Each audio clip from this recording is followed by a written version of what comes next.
Kisah sebenarnya di balik legenda Dracula.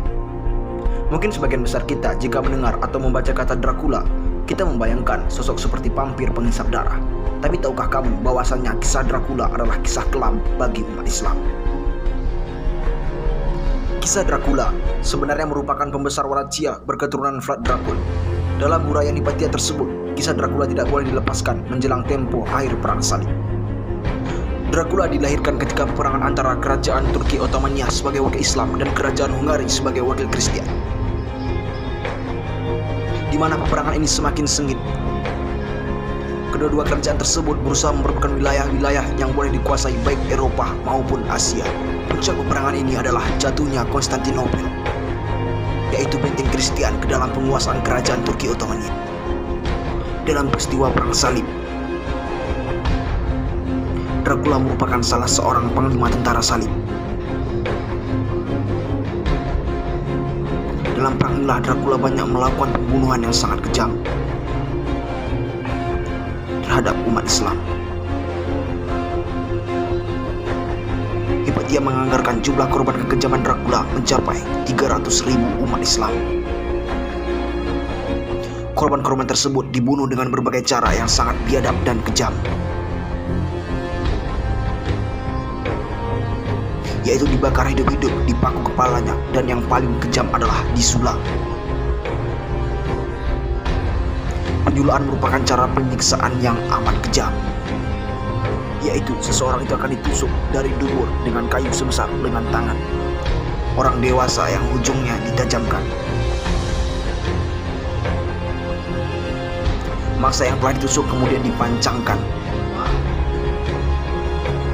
sehingga kayu sulat tersebut menembus hingga perut, kerongkong, atau kepala. Hipatia mengatakan dalam bukunya, ketika matahari mulai meninggi, Dracula memerintahkan penyulaan segera dimulai. Para prajurit melakukan perintah tersebut seolah robot yang telah diprogram. Penyulaan disulami dengan lolong kesakitan dan jeritan. Penderitaan yang segera memenuhi segala penjuru tempat itu. Mereka umat Islam yang malam ini sedang dijemput ajal dengan cara yang begitu mengerikan. Mereka tak sempat lagi mengingat kenangan indah dan manis yang pernah mereka alami. Tidak hanya orang dewasa saja yang menjadi mangsa penyulaan, tapi juga bayi-bayi yang disulat tak sempat menangis karena mereka kesakitan yang amat apabila ujung kayu menembus perut kecilnya. Tubuh-tubuh korban itu meregang di kayu sula untuk menjemput ajal. Kekejaman seperti yang telah dipaparkan di atas itulah selama ini disembunyikan oleh Barat. Menurut Hipatia, hal ini terjadi karena dua sebab. Pertama, pembunuhan beramai-ramai yang dilakukan Dracula terhadap umat Islam tidak boleh dihapuskan dari Perang Salib. Negara-negara Barat pada masa Perang Salib menjadi tunggak utama tentara salib tidak mau tercoreng wajahnya. Yang mengutuk dan menentang pembunuhan beramai-ramai oleh Hitler dan Pol Pot enggan membuka pekung mereka sendiri. Perkara ini sudah menjadi tabiat Barat yang selalu ingin nampak seperti pahlawan. Kedua, Dracula merupakan pahlawan bagi pasukan salib. Walau bagaimanapun kejamnya, Dracula pun tetap dia akan selalu dilindungi nama baiknya. Dan sehingga saat ini di Romania, Dracula masih dianggap sebagai pahlawan. Sebagaimana sebagian besar sejarah pahlawan-pahlawan pasti akan diambil sebagai superhero dan dibuang segala kejelekan, kejahatan, dan kelemahannya. Untuk menutupi kekejaman mereka, Barat terus-menerus menyembunyikan siapa sebenarnya Dracula. Mereka berusaha agar sejarah jati diri Dracula yang sebenarnya tidak terkuak.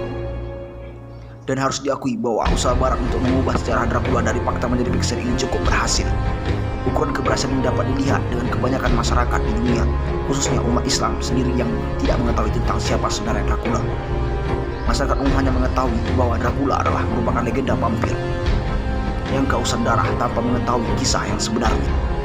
Selain membongkar kebohongan yang dilakukan oleh Barat, Hipatia juga mengupas makna salib dalam kisah Dracula. Seperti yang telah diketahui umum bahwa penggambaran Dracula yang telah menjadi fiksi mulai dilepaskan dari dua benda, yaitu bawang putih dan salib. Konon hanya dengan kedua benda tersebut Dracula akan takut dan boleh dikalahkan. Menurut Hipatia, penggunaan simbol salib merupakan cara Barat untuk menghapus sejarah pahlawan tentara Islam dalam perang salib, sekaligus untuk menunjukkan kehebatan mereka. Sultan Mahmud II di Barat dikenal sebagai Sultan Mehmed II dan juga dikenal sebagai Al-Fatih dalam sejarah Islam yang mengalahkan Dracula. Sultan ini merupakan penakluk Konstantinopel yang sekaligus penakluk Dracula. adalah insan yang telah mengalahkan dan memenggal kepala Dracula di tepi danau Snagov. Namun Barat berusaha memutar balikkan fakta ini. Mereka berusaha agar mereka yang kelihatan mengalahkan Dracula. Maka diciptakan sebuah fiction bahwa Dracula hanya boleh dikalahkan oleh salib. Tujuan tidak mengaburkan peranan Sultan Mahmud II juga sekaligus untuk menunjukkan bahwa mereka lah yang paling hebat, yang boleh mengalahkan Dracula, si haus darah.